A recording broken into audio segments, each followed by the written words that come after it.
para ser usado no corpo, a gravata é gravata para ser usado no corpo. Querido, a graça é graça e alcançamos a salvação pela graça. Esse é o papel da graça, nos salvar. A lei é lei. E Paulo diz, a lei serve apenas para nos mostrar a nossa realidade. Porque Paulo diz, eu não saberia que a concupiscência é pecado se a lei não dissesse, não cobiçarás. Não saberia que adulterar é pecado se a lei não dissesse, não adulterarás. Não saberia que mentir é pecado se a lei não dissesse, não mentirás. Quer dizer, a lei tem sua função, tem seu lugar. E o lugar da lei é me mostrar minha realidade, me mostrar onde estou errado. Agora, uma vez que eu descubro que eu estou errado, que eu estou em pecado, porque há mentira na minha vida, há infidelidade, há cobiça na minha vida, qual é a solução? Não é a lei. A solução é a graça maravilhosa de Cristo. Somos salvos unicamente pela graça de Cristo. Sabe qual é o problema do ser humano? Ele diz assim, eu sou salvo pela graça de Cristo, a lei já acabou, a lei já não serve. A gente, como que não serve? Ora, para que serve a graça? Para me livrar do meu pecado. E que pecado? É a transgressão da lei. E se já não existe lei, pois já não tem pecado. E se não tem pecado, de que pecado me vai salvar a graça? Então, se eu anulo a lei, anulo a graça, e já fico sem nada. E aí, continuo pecador, e eu não sei que estou em pecado, porque não tem lei. E se não tem lei, eu não sei o que é pecado. E se não sei o que é pecado, eu não preciso de graça. Então, estou perdido. Querido, lei e graça têm seu papel. Triste é quando o ser humano toma a lei e pensando que obedecendo a lei vai se salvar. Ou toma a graça e pensando que sendo salvo pela graça, a lei já não vale. Aí o ser humano tem que ter muito, muito cuidado. Agora, tem gente que diz, mas Jesus já não anulou a lei com a sua morte. A Bíblia não diz que quando Cristo morreu, acabou a lei. Em primeiro lugar, eu te diria em que parte da Bíblia diz isso. Porque eu vou te ler um texto que está escrito aqui em São Mateus, capítulo 5, versos 17 e 18, que diz, não penseis que vim destruir a lei ou os profetas.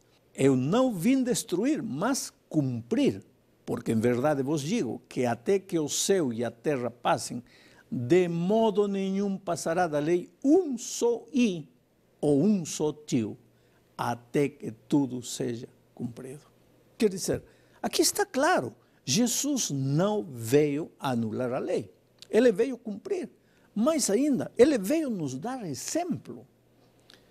Agora eu te pergunto, você ama Jesus? Oh, pastor, eu amo. Você é apaixonado por isso? Sim, pastor.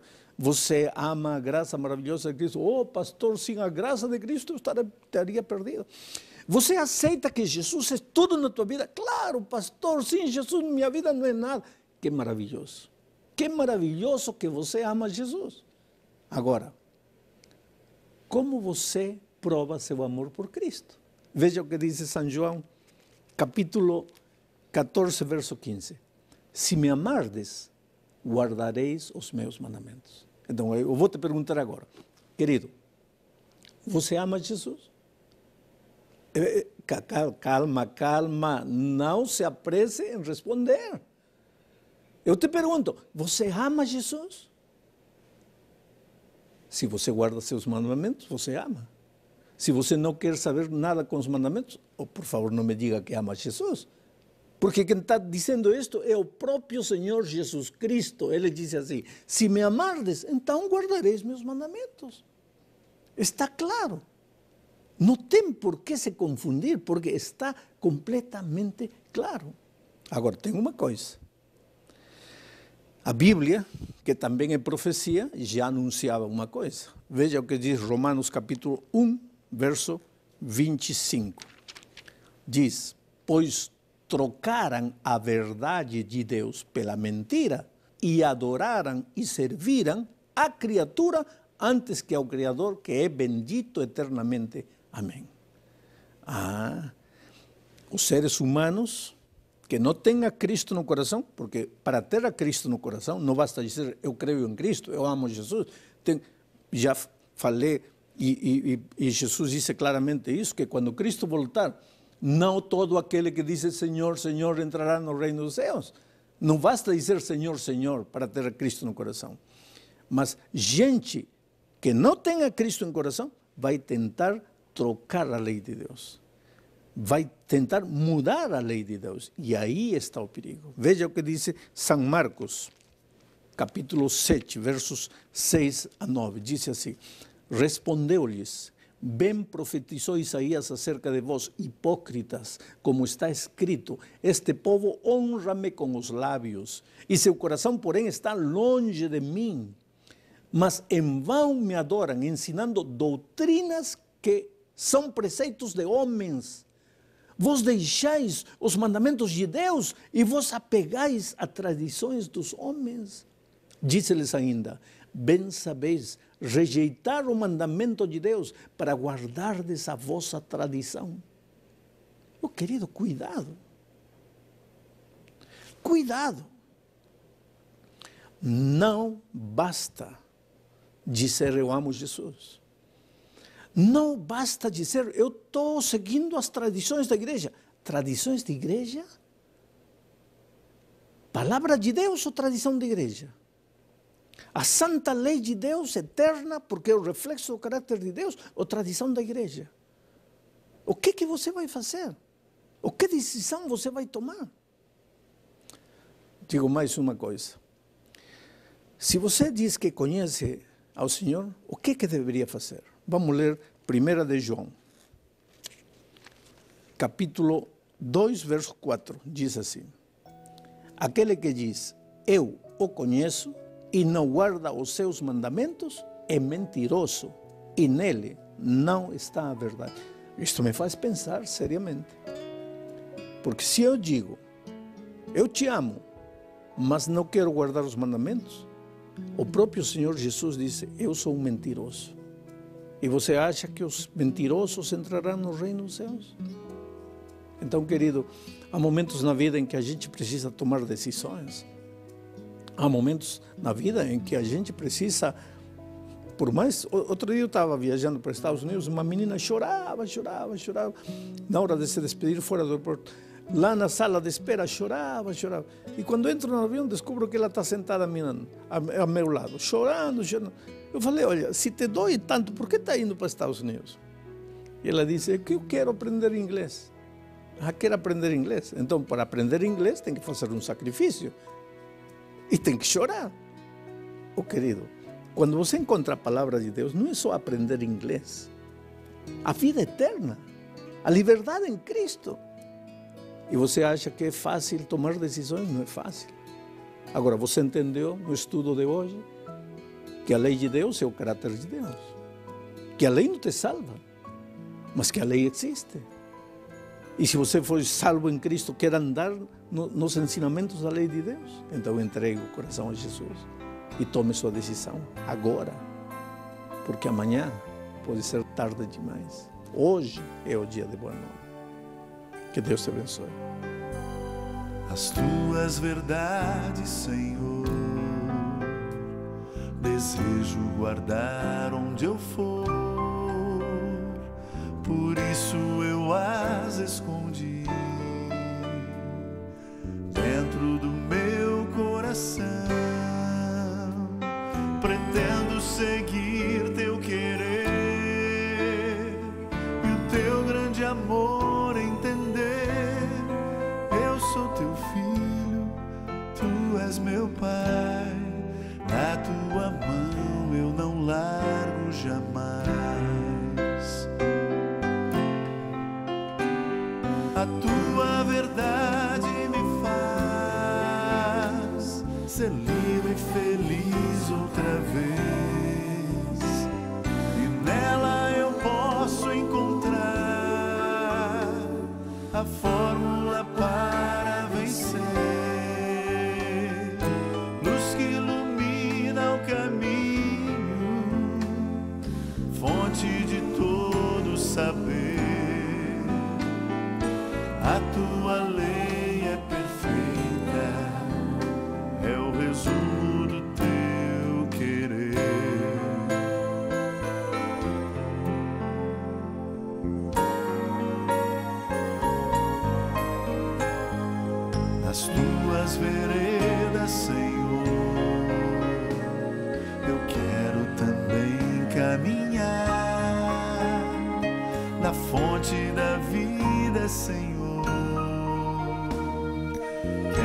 somente beber. Eu quero saciar minha sede, a sede de te conhecer. Eu sou teu filho, tu és meu pai. Na tua mão eu não largo jamais. A tua verdade me faz ser livre e feliz outra vez. E nela eu posso encontrar a fórmula para vencer. Luz que ilumina o caminho, fonte de todo saber. A tua lei é perfeita, é o resumo do teu querer. A tua lei é perfeita, é o resumo do teu querer.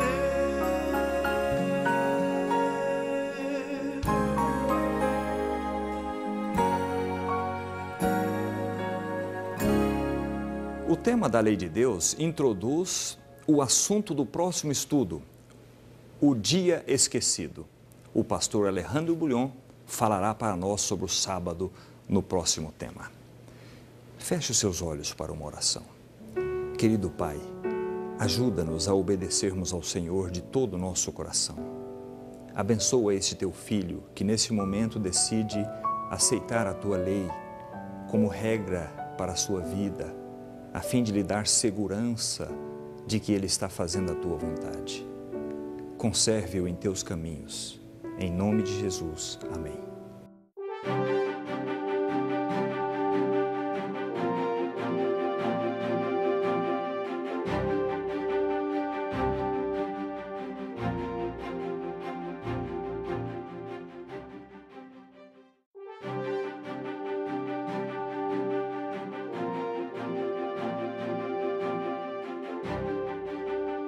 A Grande Esperança. Tema 12. O Mandamento Esquecido, com Alejandro Bulhon. Olá, querido. O tema para hoje tem como título O Mandamento Esquecido.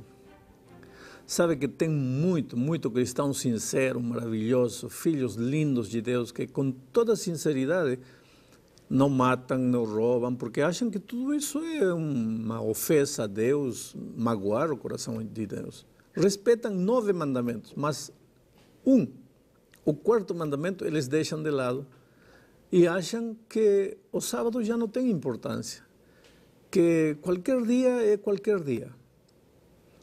Agora, o que diz Deus a respeito? O que pensa Deus com relação a isso?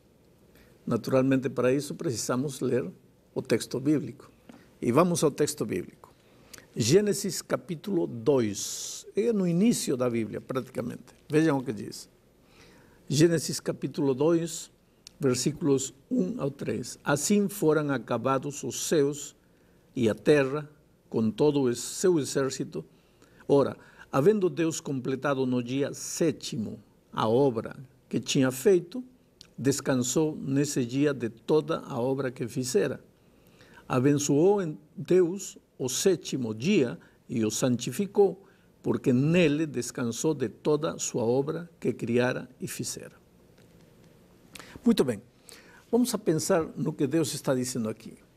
O texto diz que Deus fez 3 coisas no sábado, no 7º dia, porque eu não vou discutir agora o fato de que o sábado é o 7º dia. Você não vai me dizer que o domingo é o 7º dia, ou que segunda, que terça, quarta, porque aí, espera um pouco, vamos olhar o dicionário, vamos olhar o calendário, o que você quiser. Sábado é o 7º dia, e o 7º dia é o sábado. Agora, Deus fez no 7º dia 3 coisas. Primeiro, descansou. Segundo, o abençoou. E terceiro, o santificou. Ora, se Deus descansou, com toda certeza não era porque estava cansado. Deus não se cansa nem se fatiga. Então, por que descansou? Algum propósito ele tinha em mente quando descansou. Em segundo lugar, Deus abençoou. Vamos dizer, este livro é um livro, é um livro. Eu posso queimar o livro, jogar fora o livro, jogar no lixo o livro é livro, papel. Mas, se Deus vem e abençoa o livro, já não é um livro comum, já é um livro abençoado. Aí eu tenho que ter cuidado, eu tenho que ter respeito, porque é um livro abençoado, não é um livro comum. Só que o texto diz que Deus, como sábado, fez uma terceira coisa, o santificou. E se Deus vem e santifica este livro, então este livro já não é somente abençoado, é santificado. E querido, em certa ocasião, Moisés lá no deserto viu uma sarça ardendo e se aproximou. E quando chegou perto, Deus lhe disse: Moisés, tira as sandálias dos teus pés, porque o lugar que pisas é santo. Quer dizer que eu tenho que ter muito cuidado com aquilo que Deus santifica. Tira as sandálias de teus pés, porque o lugar que estás pisando é santo. Agora, como deveria eu tratar o sábado, o dia que Deus descansou, que Deus abençoou, que Deus santificou? Deveria tratá-lo com muito respeito, deveria seguir o exemplo de Deus, deveria obedecer o quarto mandamento, onde ele disse: lembra-te do dia de repouso para santificá-lo, para considerá-lo um dia diferente, um dia especial. Agora, a pergunta é, por que Deus estabeleceu um dia para o ser humano adorar Ele? Porque Deus sabia que o ser humano é ser humano, querido. E Ele precisava lembrar que Deus é o Criador. Então, cada semana, quando você, o sábado, afasta esse tempo para Deus, o que está fazendo? Está reconhecendo que você não é seu, você pertence a Deus. E se você pertence a Deus, você não pode tratar seu corpo de qualquer jeito, você não pode tratar de viver de qualquer jeito. Você tem um Deus que controla a sua vida, você ama a Deus. A tendência humana, especialmente depois do pecado, é sair como um cavalinho louco correndo por aqui e por aí. O sábado nos faz lembrar que nós temos um Criador e que nos devemos a esse Criador e que devemos andar nos caminhos desse Criador. Agora, eu quero ler Éxodo, capítulo 16, versículo 23. E ele lhes disse: isto é o que o Senhor tem dito. Amanhã, repouso, sábado santo ao Senhor. O que quiserdes assar ao forno, assai-o, e o que quiserdes cocer em água, cozei-o em água. E tudo que sobejar, ponde-o de lado para vós, guardando-o para amanhã. Então, o que está dizendo aqui Deus? O povo de Israel ainda não tinha chegado no Sinai, porque os 10 mandamentos foram dados no capítulo 20, estamos no capítulo 16. Faltam 4 capítulos para chegar ao Sinai. E, no entanto, Deus está dizendo: amanhã é dia santo. O que tem que fazer hoje, faça hoje, porque amanhã é santo, não pode fazer. E os 10 mandamentos ainda não tinham sido dados. Outro texto mais. Éxodo 28, aí estão os 10 mandamentos. O quarto mandamento diz assim: lembra-te do dia do sábado para o santificar. Querido, lembra-te. Lembra-te. Você não pode se lembrar daquilo que você não sabe. Quando Deus disse lembra-te, é porque o povo já sabia e por algum motivo tinha estado esquecendo. Então Deus disse: lembra-te do sábado, porque o sábado já existia e ainda não tinham sido dados os 10 mandamentos. Um texto mais. Marcos capítulo 2, versículo 27 e 28, diz: e prosseguiu: o sábado foi feito por causa do homem. Não diz por causa do judeu, diz por causa do homem. E não o homem por causa do sábado, pelo que o filho do homem até do sábado é Senhor. Ou seja, o sábado não foi dado por causa do judeu, foi dado por causa do ser humano. O sábado não foi dado para o povo judeu, o sábado foi dado para o ser humano. Mas vamos continuar. Tem muita gente que pensa que quando Jesus esteve nesta terra, ele já aboliu o sábado. Eu pergunto, guardou Jesus o sábado quando esteve nesta terra? Que diz Lucas 4:6? Vejam o que diz. Chegando a Nazaré, onde fora criado, entrou na sinagoga no dia de sábado, segundo o seu costume, e levantou-se para ler. O costume de Jesus, ele não foi um sábado por aí, não. O costume dele era guardar o sábado, ir ao templo o sábado. Por quê? Porque se ele era o próprio Deus que tinha dado o sábado, se ele é o Senhor do sábado, ele tinha que ser exemplo para nós. E ele também guardava o sábado, para dar-nos exemplo. Agora é interessante, quem é um cristão? Um cristão é que faz aquilo que Cristo fez. E como eu posso ser cristão se Cristo guardava o sábado e eu não quero guardar o sábado? Vem outra pergunta. Guardaram os discípulos o sábado? Depois da morte de Cristo, porque muita gente diz, sim, tá, Jesus guardou o sábado, mas quando Jesus morreu, cravou os 10 mandamentos na cruz. Então, a partir da cruz, já não precisamos guardar o sábado. Então, vem a pergunta, e depois da morte, os discípulos de Jesus guardaram o sábado? Vamos ler o que diz Lucas, capítulo 23, versos 53 ao 56. E tirando-o da cruz, envolvendo-o num pano de linho, e pô-lo num sepulcro escavado em rocha, onde ninguém ainda havia sido posto. Ou seja, aqui Cristo já morreu, já tinha sido sepultado, ele já tinha morrido. Agora vejam o que continua dizendo o texto. Era o dia de preparação e ia começar o sábado, era sexta-feira à tarde, ia começar o sábado.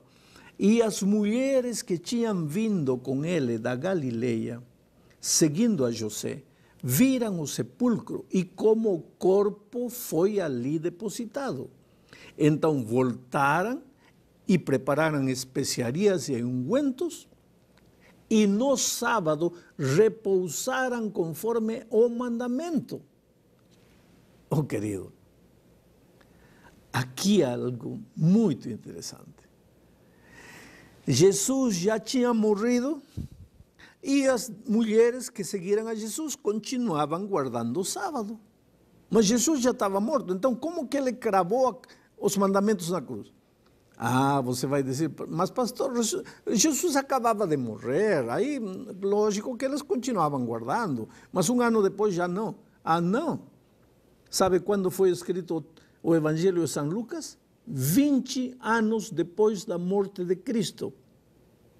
Vou repetir, 20 anos depois da morte de Cristo.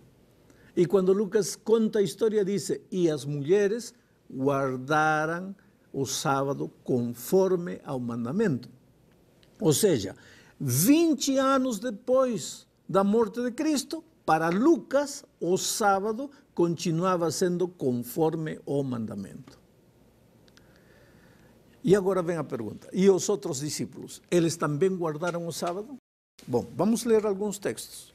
O primeiro texto está aqui em Atos, diz assim, mas eles, passando de Perge, chegaram a Antioquia da Pisídia e entraram na sinagoga no dia de sábado e sentaram-se. Aqui estão os discípulos, guardando o sábado, entram na sinagoga, abrem a Bíblia, estudam. Eles tinham o costume de guardar o sábado. Ah, pastor, esse texto não me convence completamente. Então vamos ler outro. Atos capítulo 17, verso 2, diz assim. Ora, Paulo, segundo o seu costume, foi ter com eles, e por 3 sábados discutiu com eles as Escrituras. Agora você vai me dizer, pastor, mas é que o único dia que Paulo podia evangelizar os judeus era o sábado. Então ele ia na sinagoga no sábado porque não tinha outro dia para encontrar os judeus, porque os judeus continuavam guardando o sábado. Mas Paulo cristão já não, ele ia somente para evangelizar os judeus. Ah, é? Então vamos a ler o que diz Atos, capítulo 18, versos 1 ao 4. Diz, depois disto, Paulo partiu para Atenas e chegou a Corinto. Ele discutia todos os sábados na sinagoga e persuadia a judeus e gregos. E o que faziam os gregos na sinagoga se os gregos não guardam o sábado? Por que Paulo ia na sinagoga? Esses judeus eram judeus cristãos, esses gregos eram gregos cristãos. E Paulo era um judeu romano cristão. E todos eles guardavam o sábado. Agora, meu amigo querido, o que sucede se você guarda todos os mandamentos, menos o sábado? Você guarda 9, mas o sábado não. Somente o sábado, deixa de lado. Então vamos deixar que a Bíblia te responda. Tiago, capítulo 2, versos 10 ao 12, diz: pois qualquer que guardar toda a lei, mas tropeçar num só ponto, tem se tornado culpado de todos. Porque o mesmo que disse, não adulterarás, também disse, não matarás. Ora, se não cometes adultério, mas és homicida, te has tornado transgressor da lei. Falai de tal maneira, e de tal maneira procedei, como havendo de ser julgados pela lei da liberdade. Não adianta, por mais boa vontade que você tenha, por mais que diga, pastor, eu sou sincero, eu volto a repetir, a sinceridade termina quando você se confronta com a palavra de Deus. A partir desse momento, a pessoa sincera era sincera até a conhecer a verdade. A partir de conhecer a verdade, não quer obedecer a Deus, já não é sincera. Eu termino fazendo-te uma pergunta. E guardarão o sábado, os remidos, lá na Terra Nova? Que diz Isaías 66, 22 e 23? Pois como os novos céus e a nova terra que hei de fazer durarão diante de mim, diz o Senhor, assim durará a vossa posteridade e o vosso nome.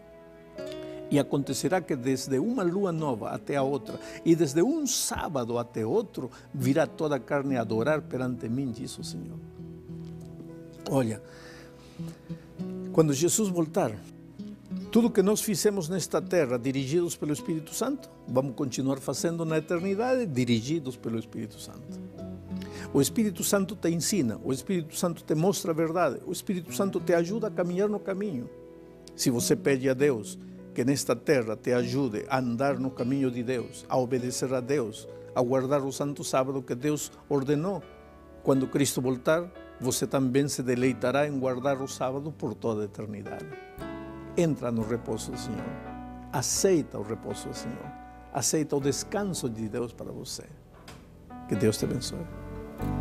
Para muita gente os dias são iguais, não há para eles nenhuma distinção. Quem sabe até se conformam em seguir a lei que o homem inventou. A Bíblia fala de um dia especial, abençoado por Deus o Criador, para ser o nosso feliz memorial, para descansarmos em louvor. Deus criou o santo sábado, santo dia do Senhor,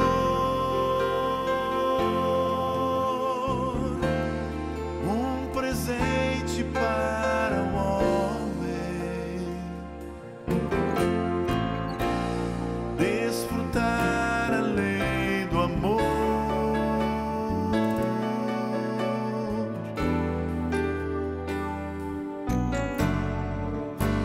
Vivemos tempos de angústia e pressões, no trabalho, na escola e no lar. mesmo assim nós devemos ser fiéis,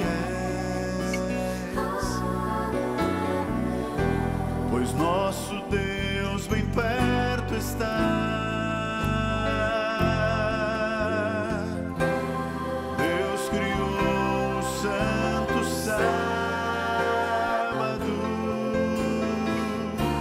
santo dia do Senhor, um presente para o homem, desfrutar a lei do amor.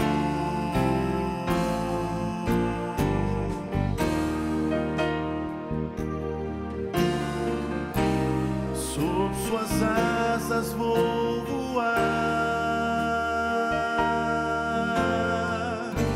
a paz do céu vou encontrar. Deus criou o santo sábado, santo dia do Senhor,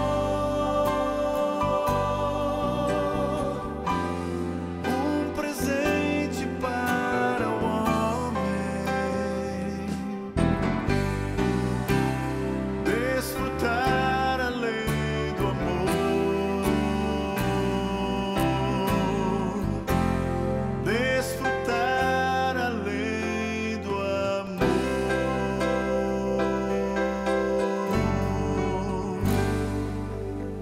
Como devemos conduzir a nossa vida nesse mundo? Esse será o tema do próximo estudo.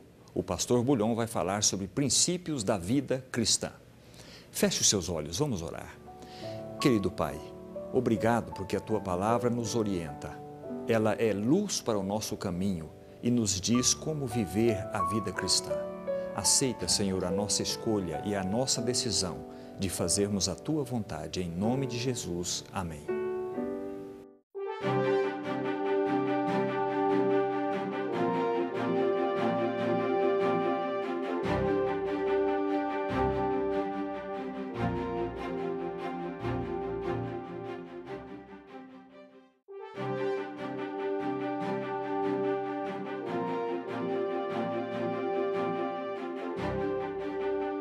A Grande Esperança.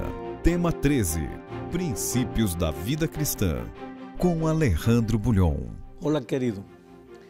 O tema para hoje tem que ver com princípios da vida cristã. Veja, se você entregou a vida a Deus, o seu corpo já não é qualquer corpo, é um corpo especial. Veja o que diz 1 aos Coríntios, capítulo 6, versos 19 e 20. Acaso não sabeis que o vosso corpo é santuário do Espírito Santo, que está em vós, o qual tendes da parte de Deus, e que não sois de vós mesmos? Querido, não sei se você percebeu no que o texto diz, mas este texto é solene. Você é precioso. Você é muito mais precioso, muito mais valioso do que você imagina. Sabe, o problema é que nós vivemos num mundo em que todo mundo te massacra, bate em você. Você é feio, você é baixinho, você é gordo, você é magro, você não presta, você não serve, você é bruto, você é isto, você é aquilo. Então o que acontece? Você desde pequeno vai crescendo, não sou nada, não valho nada. Você é precioso. Sabe, porque o teu valor não se mede pelo grau de instrução que você tem, não se mede pela quantidade de dinheiro que você tem no banco, não se mede pelo quociente intelectual que você tem. Não. O teu valor se mede pelo sangue maravilhoso de Jesus que foi derramado na cruz do Calvário. Oh, querido, Ele te ama. E Ele deu sua vida porque você vale. Mas, pastor, olha para mim, vale o quê? Vale a vida do Senhor Jesus. Portanto, a partir do momento em que você entrega a sua vida a Jesus, você já não se pertence. Você pertence a Deus. Você agora vai viver para Deus. Vou te contar uma história. Um garotinho, um dia, era tão pobre, não tinha brinquedo, ele fez um barquinho de madeira. Trabalhando a madeira com a própria mão, se cortou, se machucou, fez o barquinho.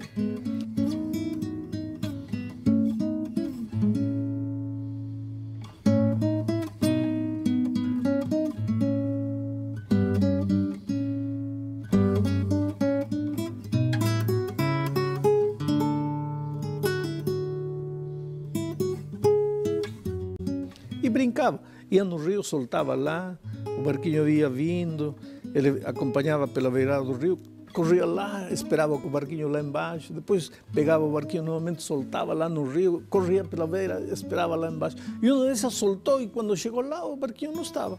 Aí foi pela beirada do rio, entrou na água para ver onde atracou o barquinho e não achou. Correu de novo, foi para um lado, sumiu o barquinho. Aí ficou triste sem barquinho, amava seu barquinho. A história diz que o domingo ele foi na feira da cidade e um rapaz estava vendendo brinquedos usados e aí, em meio deles, o barquinho dele. Aí ele quis pegar o barquinho e o homem disse, calma, calma, esse barquinho é meu. Não é meu, eu fiz. Não, você pode ter feito ele, mas eu achei esse barquinho me pertence. Se você quiser de volta, custa R$20. O garoto era pobre, não tinha.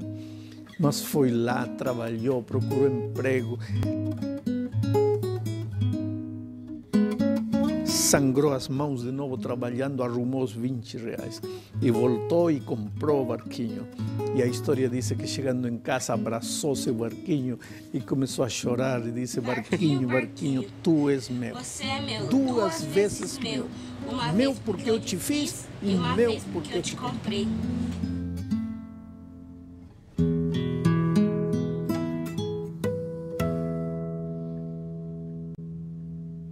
A mesma coisa Jesus diria de você. Você é duas vezes de Deus, porque Ele te fez e porque Ele te comprou. Você vale muito. Então, se você vale muito, como é que você agora vai usar sua vida de qualquer jeito? Não, não pode. Por exemplo, como é que você vai cuidar seu corpo? Quando Deus criou o ser humano, lhe deu uma dieta vegetariana. Agora, depois do dilúvio, permitiu que ele comesse carne. Mas que recomendações, por exemplo, Deus lhe deu ao ser humano ao comer carne? Levítico capítulo 11, versos 46 e 47 diz, esta é a lei dos animais e das aves e de toda alma vivente que se move nas águas e de toda criatura que povoa a terra, para fazer a diferença entre o imundo e o limpo, e entre os animais que se podem comer e os animais que não se podem comer. Quer dizer que há diferença entre os animais. Deus disse, olha, se teu corpo é valioso, se você é precioso para Deus, então tem uma coisa. Embora a dieta original é puro vegetais, e Deus depois do dilúvio permitiu comer carne, disse, tem diferença. Os animais que têm o casco fendido, a unha fendida e que ruminam, esses podem comer, dos que estão sobre a terra. Por exemplo, a ovelha tem a unha fendida e rumina, pode comer. O boi tem unha fendida e rumina, pode comer. Mas se, por exemplo, o elefante, aí não tem as características, não pode comer. O cachorro não tem unha fendida, não rumina, não pode comer. O porco tem as características, não pode comer. E dos animais que vivem na água, aí a recomendação é outra. Diz, todos os animais que vivem na água e que têm barbatana e que têm escama, pode comer.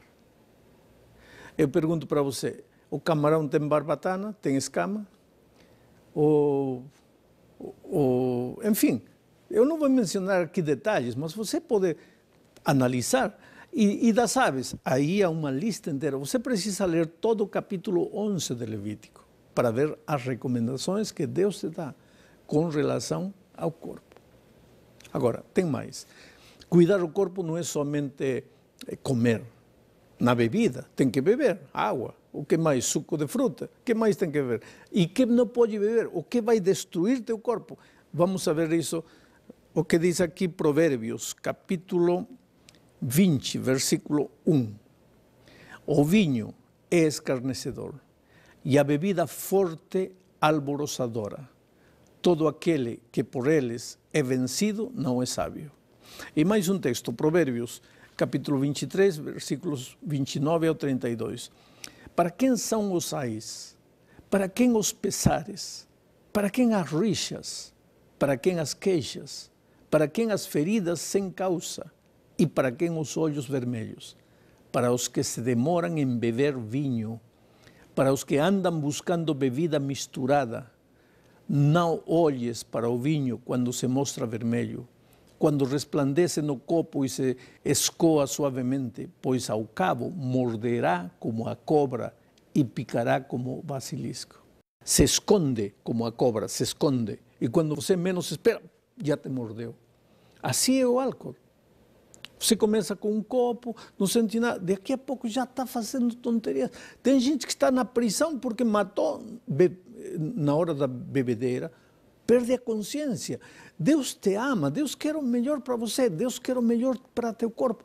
É por isso que Ele disse para você, olha, quando você come, tenha cuidado. Coma vegetais e se por acaso comer carne, tenha em conta que há animais que pode, animais que não pode. Agora, outro dia encontrei uma pessoa que disse, mas pastor, Deus disse que nós não devemos chamar tudo que Ele fez, declarou que é limpo. Já não existe essa coisa de comida certa, comida errada. Isso era para Israel, lá nos tempos de Israel. Quando Cristo veio, tudo isso acabou. Hoje, basta pedir a bênção de Deus, já podemos comer. Ah, interessante esse raciocínio. Eu gosto desse raciocínio. Basta pedir a Deus, a bênção de Deus, podemos comer. Então, vamos colocar um cachorro aqui, vamos pedir a bênção de Deus, podemos comer. Vamos colocar um rato, um gato, pedir a bênção de Deus, podemos comer. Ah, não, pastor, rato, cachorro, isso já... E porco? Qual é a diferença? Deus disse, animal limpo, animal imundo. Pode comer isto, não pode comer.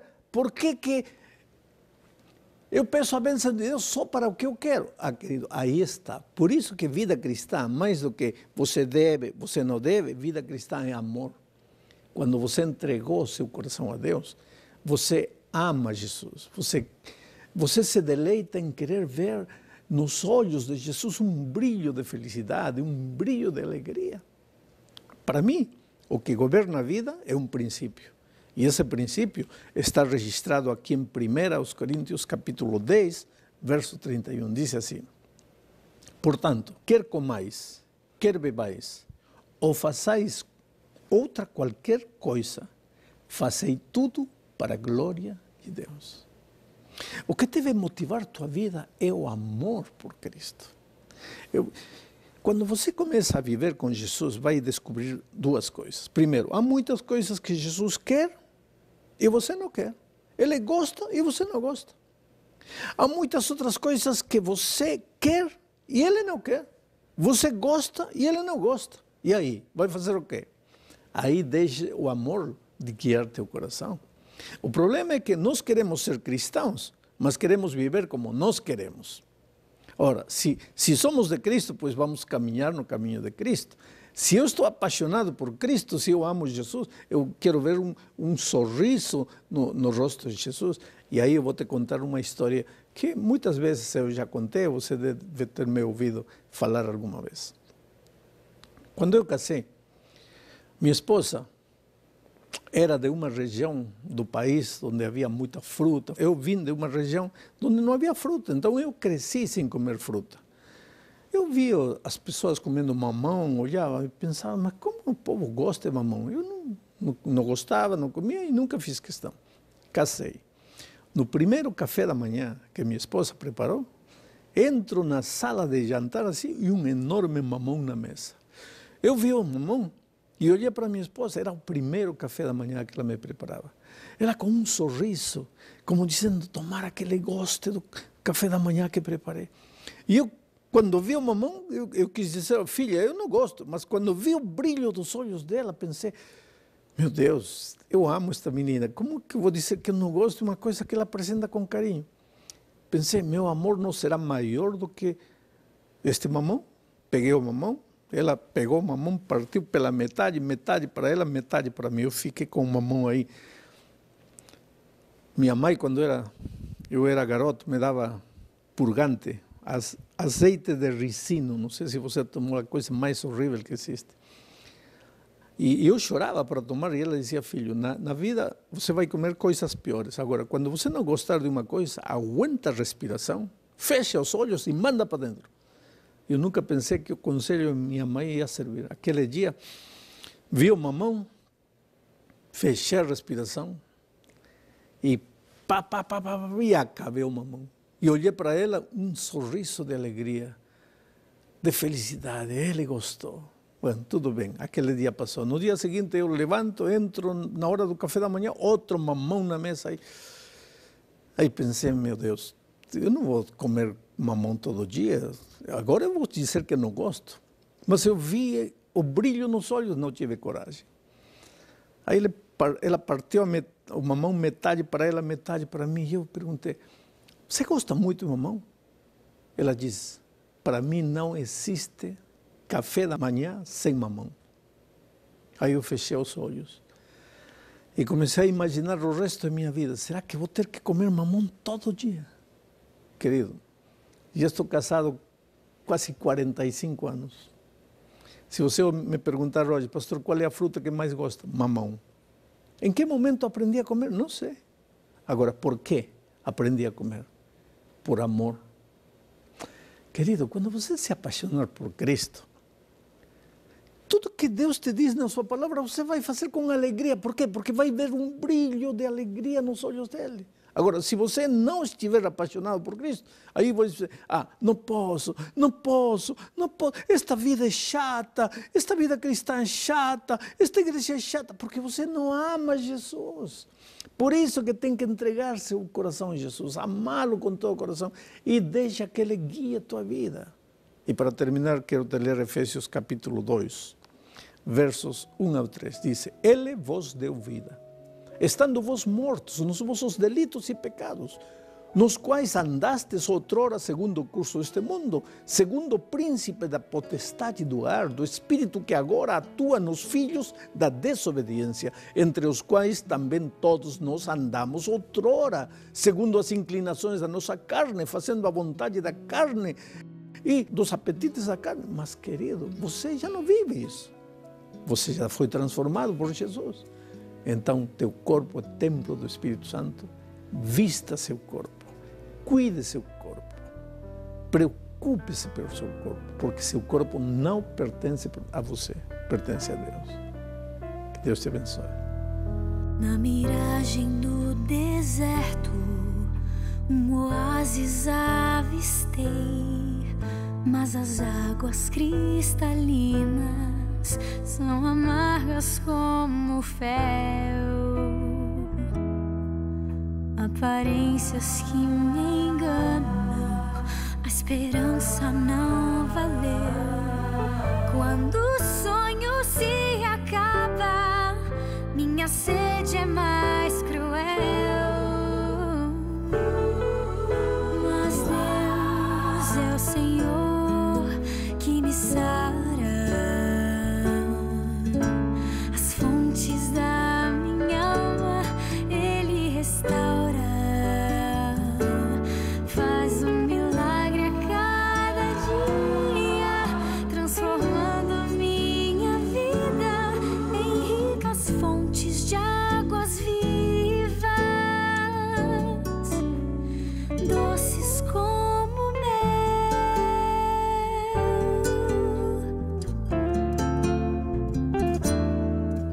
Muitas vezes quem me encontra sente a mesma sensação de quem chega a um oásis e encontra ilusão. Apesar do que se espera, pouco posso oferecer.